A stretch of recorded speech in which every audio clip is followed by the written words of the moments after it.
حضور اگلا سوال ہے جو آپ نے پہلے بھی کئی دفعہ بیان فرمایا ہوگا، لیکن بعض دفعہ بحث کے دوران بعض لوگ دوبارہ سوال کر دیتے ہیں کہ اس لیے ضروری ہے کہ وہی سوال دوبارہ مجھ پہ بھی کیا جائے، نیا پہلو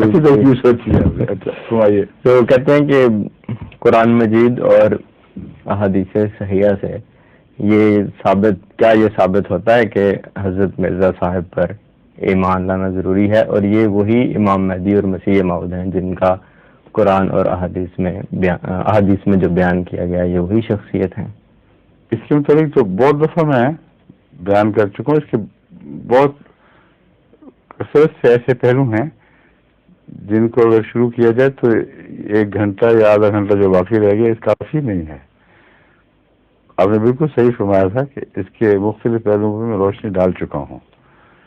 صرف آپ کو میں اصولاً یہ بتاتا ہوں کہ قرآن کریم میں اگر یہ ثابت ہو قرآن کریم سے کہ حضور صلی اللہ علیہ وآلہ وسلم کی اطاعت سے نبوت بھی عطا ہو سکتی ہے، تو ایک تو اصولی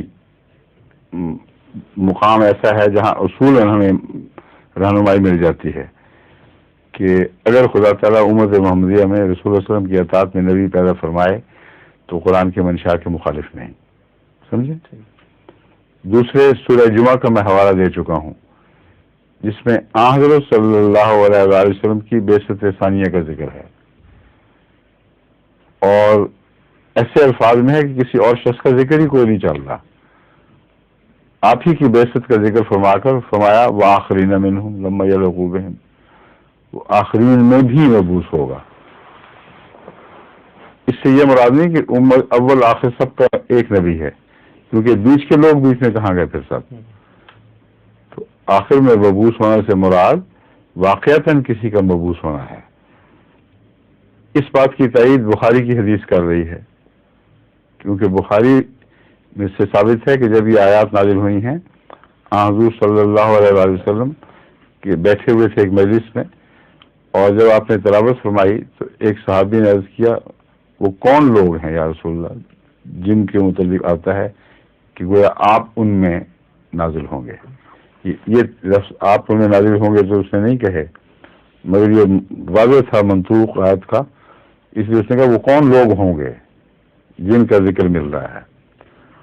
تو آپ نے یہ بتانے کے لیے، واضح کرنے کے لیے کہ ذکر تو بہرحال بعثت کا ہے، فرمایا لو کان الایمان عند الثریا، اگر ایمان ثریا پر بھی چلا جائے لنال رجل من ہؤلاء یا رجال من ہؤلاء، ان لوگوں میں سے ایک مرد عظیم یا کئی مرد ایسے اٹھیں گے جو آسمان سے اسے کھینچ کر زمین پہ لے آئیں گے.